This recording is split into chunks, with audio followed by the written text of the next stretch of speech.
Coco Gauff 2025 season recap. Coco Gauff finished the 2024 season by winning her maiden WTA Finals title. Fans were curious to see whether the young star could achieve more success in 2025 despite stiff competition from her rivals. What followed was a roller coaster year that contained lows, but also arguably the best moment of her career. Coco Gauff 2025 season recap. A perfect start was followed by a challenging few months. After starting 2023 and 2024 at the ASB Classic in Auckland, Gauff decided to begin 2025 with her United Cup debut. She could not have performed any better at the event. The 2023 US Open champion won 6 matches, 4 in singles and 2 in doubles with Taylor Fritz. That included beating Iga Swiatek in the final before Taylor Fritz overcame Hubert Hurkacz to secure the title for Team USA. Her performance at the WTA Finals and United Cup raised expectations for the rest of 2025, but Gauff then had a tough period. She lost 5-7, 4-6 in the Australian Open quarterfinal to an inspired Paula Badosa. That was followed by her failing to win a match in Doha or Dubai. Gauff lost in the round of 16 at the BNP Paribas Open and the Miami Open to Belinda Bencic and Magda Linette. The 21-year-old's second serve and forehand issues were very acute after the Australian Open. Her trademark grit and fighting spirit helped Gauff earn a few wins during that period. However, she needed a significant improvement to compete for the most significant titles. Gauff had an incredible clay court swing. Despite being an excellent clay court player, Gauff had not won a title on the dirt above WTA 250 level or been to any finals on the surface since the 2022 French Open final. Iga Swiatek's dominance at the Italian Open and French Open and Aryna Sabalenka's in Madrid were the main reasons. Gauff lost to Jasmine Paolini in the Boss Open quarterfinal in Stuttgart. After that, the American was utterly superb on clay, playing her best ever tennis on it.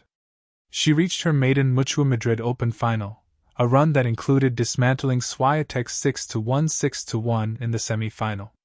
Sabalenka proved too strong in the final, securing her third title at the event with a 6-3, 7-6 victory. Gauff backed that up by progressing to the Italian Open final, beating Emma Raducanu and Mira Andreeva along the way. She fell to home favorite Jasmine Paolini in the final. Rather than being deflated by those final losses, Gauff kept her level high at the French Open. The world number 3 became a 2-time finalist in Paris with triumphs against Olivia Gadecki, Teresa Valentova, Marie Bizkova, Ekaterina Alexandrova, Madison Keys, and Lois Boisson. That set up a rematch against Aryna Sabalenka. Gauff narrowly lost the opening set on a tiebreak in very windy conditions. Her courage to fight back from that moment was outstanding. Gauff played a much smarter tactical match than Sabalenka on the blustery day, drawing her into several unforced errors. She ultimately prevailed 6-7, 6-2, 6-4 to win her maiden title at Roland Garros and second Grand Slam. Considering Gauff grew up on hard courts, winning a clay court major might be her best career moment so far. Gauff made a coaching change after struggles on grass and hard courts. The high bounce and slower speed on clay, although the conditions in Madrid are faster than in Rome or at Roland Garros, helped Gauff better manage her forehand and second serve issues. Those problems swiftly returned during the grass court swing. The American number 1 did not win a match at the Berlin Tennis Open or Wimbledon, falling to Sinew Wang and Diana Yastremska. Gauff's level improved slightly in North America, while remaining below her best. She lost to Victoria Mboko at the National Bank Open in Montreal and Jasmine Paolini at the Cincinnati Open. After hitting 16 double faults against Paolini and 23 against Danielle Collins in Montreal, Gauff split from her coach, Matt Daly, a few days before the US Open. That was followed by hiring biomechanics coach Gavin McMillan, who previously worked with Aryna Sabalenka on her serving issues. Gauff's first tournament with him ended in a round of 16 exit to Naomi Osaka at the US Open. Gauff finished strongly and was more confident with her second serve. Despite heavily losing to Amanda Anisimova in the China Open semi-final, Gauff spoke confidently about her serving progress with McMillan. Those words were vindicated the following week. The former world number 2 won the Wuhan Open without dropping a set. That run included wins against Jasmine Paolini and Jessica Pegula. Her second serve remains far from perfect, but progress has undoubtedly been made.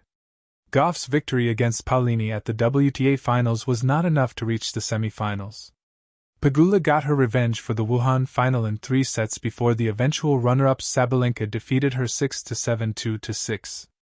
The young star was 2 points from the opening set at 30-0 on her serve before the world number 1 mounted a comeback. Although a disappointing final tournament, winning the Wuhan Open title still made it a strong finish to 2025. Gauff's memorable French Open triumph means 2025 was a better year than 2024. There are things to work on and many improvements to be made in the coming years.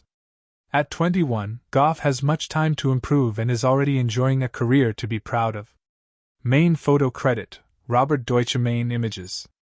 By the time the sun set on the 2025 tennis season, Coco Gauff stood at the center of a year that felt like a novel, one filled with plot twists, heartbreak, triumph, and the kind of growth that only the sport's strongest champions endure.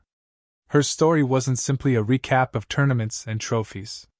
It was a chronicle of how a young woman learned to carry the weight of expectations while carving her own path through a season that tested, taught, and ultimately transformed her. When the year began in Australia, the world expected wonders from the reigning US Open champion. But tennis has a way of humbling even the brightest talents. A start that felt like static. The early months of 2025 were a tug-of-war between brilliance and frustration. In Melbourne, Gauff reached the quarterfinals, an impressive result on paper, yet she walked off Rod Laver Arena with that quiet, smoldering frustration of someone who believed she had more to give. The serve betrayed her at critical moments, the forehand misfired in patches, and commentators whispered about consistency, as though it was slipping through her fingers. But if Coco Gauff has proven anything since she was 15, it's that adversity fuels her fire. She listened, she learned, she went back to the practice court and began the long, deliberate task of recalibrating. The real story of her 2025 season wasn't the missteps. It was what she built from them. Spring awakening, clay rewrites the narrative. Clay's season transformed her. It always had the potential to. Her athleticism, footwork, and defensive mastery were practically sculpted for the red dirt. But this time, something clicked deeper. In Madrid, she played with a renewed calm, sliding into shots with that trademark elasticity and responding to pressure with a poise that silenced the chatter around her serve. Her semi-final run felt symbolic, the return of Coco's rhythm. Then came Rome, where she produced some of her most complete tennis of the season. Her rallies stretched like elastic bands, her backhand bit through the clay like a saw, and the crowd leaned into every shot. She didn't lift the trophy there.